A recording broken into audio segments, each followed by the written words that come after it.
Good morning, ladies and gentlemen. Manny here. Welcome back to the channel. Nice, beautiful morning here in Vienna. A little bit sunny, a little bit cloudy, not too hot, not too cold. Actually, pretty good conditions. I think we're gonna attack the 8B boulder project right after making this video. Feeling good. Yesterday was a rest day.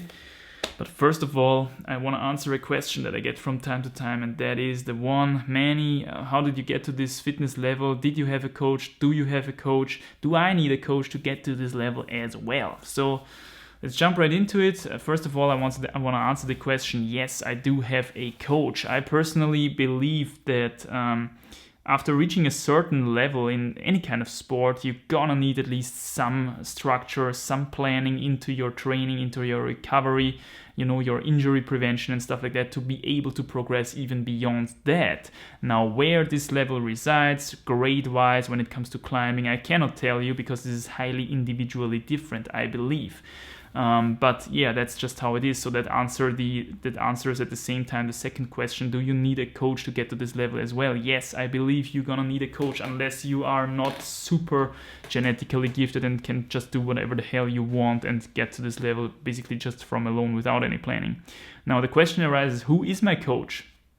Some of you guys might already have guessed it. I am my coach myself.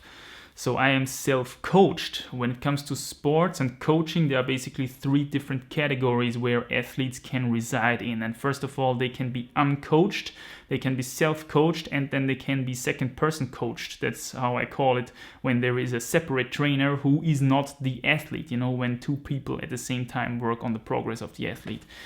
Now, uncoached, that means that there is basically no planning whatsoever, no structure, basically 1 week on training, then just 1 month off, again 2 weeks training, 1 week off, just no training planning, no goals and stuff like that whatsoever. That doesn't mean that there is no progress by doing this approach. However, if progress occurs, it is rather randomly and not really directed in a certain direction. Now, when we go to self-coached, that means that the athlete is his own coach. The athlete designs the training schedule, the regimen, the resting times, the exercises, the recovery, nutrition, and all that sort of stuff. Doesn't necessarily mean that it's better than uncoached. If the athlete is a bad coach for himself, there might be no progress at all or even injury. If he's a better coach for himself, there might be some progress. And if he's a very good coach for himself, then there might even be progress into the desired direction. And then we have got a second person. The advantages of being self-coached compared to second-person coached is, of course, theoretically that the athlete should have more knowledge about his own body than a separate coach, because he lives in his own body and he can feel his muscle soreness and which exercises are effective, which exercises give him the most boost in his energy and stuff like that. So there he should be more aware than the second-person coach. I say should because when I go out of the street nowadays, I can spot a lot of people where I can say much more, I believe, what's going on in his body compared to his own knowledge, okay? So we're living in a very unhealthy society nowadays, and when I coach people in the gym nowadays, I can very often spot problems in the person that he was not really aware of himself, So I say theoretically, when two people have the same knowledge about, biology and health and stuff like that, the athlete should, of course, know better what's good for himself because he lives in his own body. On the other hand, the disadvantage of being self-coached can be that you only think in your own box, You don't get outside of your own box. You only think about like hangboarding for 3 years, consecutive years, And maybe, in fact, your true weakness is your body strength. And if you would only work on your body strength for 2 months, you would jump up 2 grades, and you're not really aware of that. A separate trainer can watch you climb and can spot your weaknesses and, kind of put you on the right track to further your progression even further. That's why it's so important for self-coached people, I believe, to film themselves when they climb, to film themselves when they train, because then they can spot weaknesses, they can spot disbalances and stuff like that, and can specifically work on that to correct it. Now, now I already have talked about the second person coached approach as well, whereas the advantage is, of course, that the second person can think outside of your box and can put you on the right track again. However, you will be dependent on the knowledge of another person, and that can be a good thing or a bad thing, depending on how good the trainer is, basically. Again, on the second person approach, there can be no progress, random progress, and if he's a very good coach that you selected, progress into the desired direction. Now, the true question arises, how do we know that we are better off uncoached, self-coached, or second-person coached? Now, as I said previously, when you reached a decent level of fitness in a certain sport, I believe that you're gonna need some sort of planning and some sort of structure.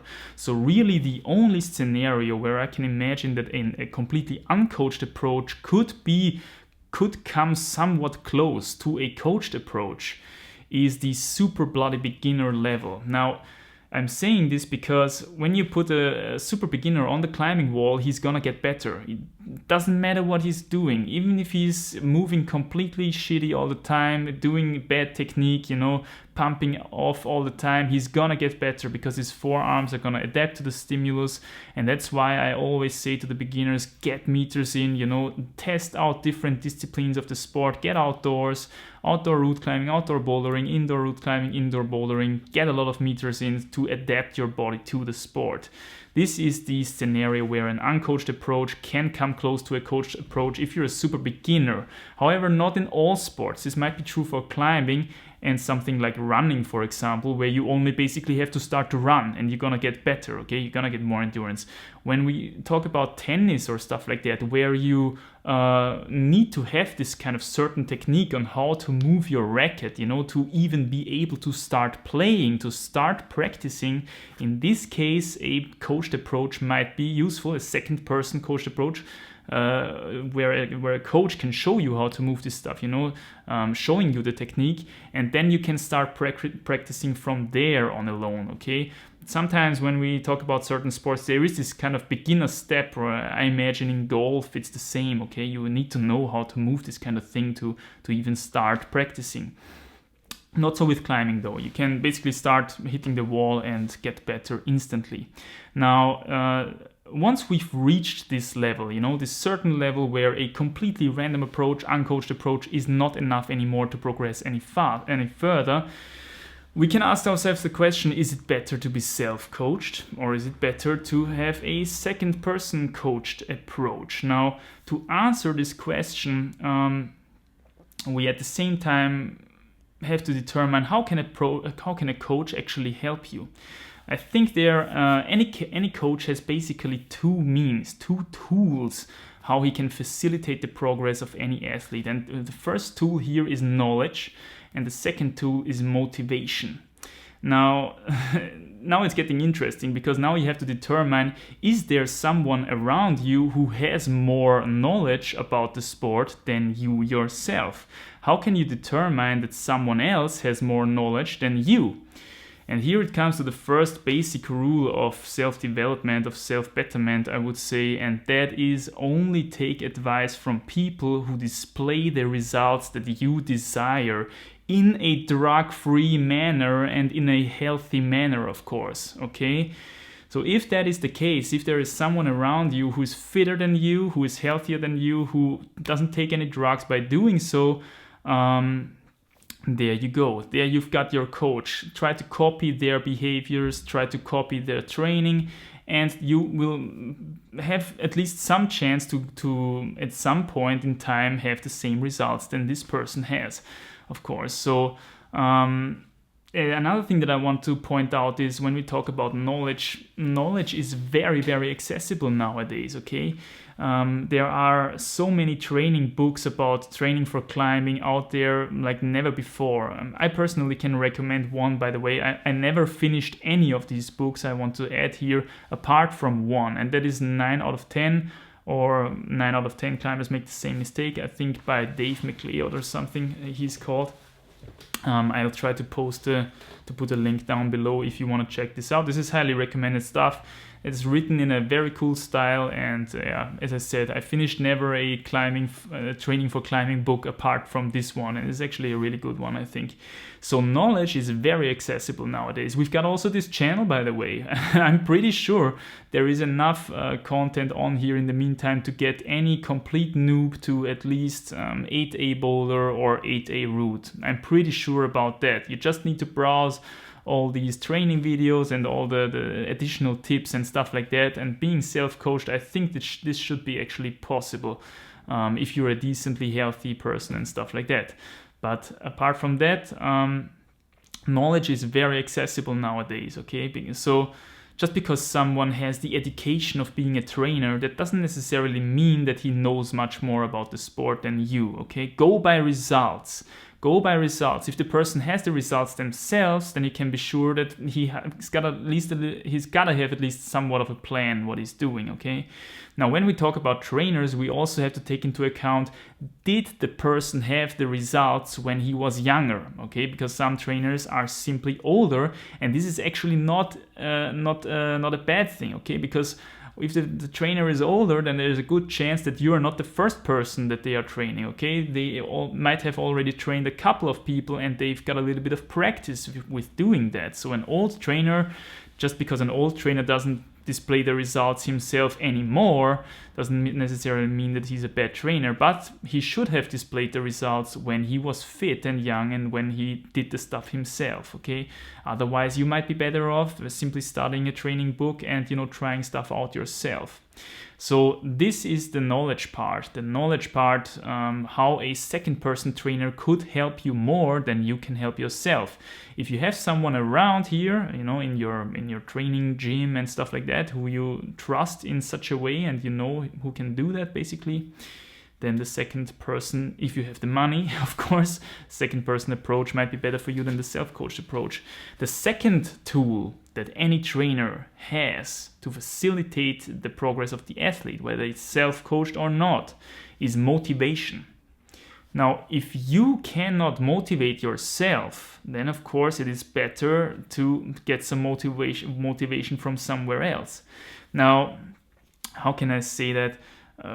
For me, the motivation chapter is quite interesting. I had a guitar trainer, a guitar teacher for the longest time, and that was the time when I played the least guitar. Okay, I only made my homework. That took like about 10 minutes, practicing some kind of song, and that's it. Then I put the guitar away for 1 week, waiting until the teacher came, played this stuff, and then doing the next homework. I only touched the guitar once a week, basically. Now, as soon as I ditched that teacher and I discovered YouTube, I played as much guitar as never before. I tell you this, hours on end daily, okay? So this is how motivation works sometimes with a second-person trainer.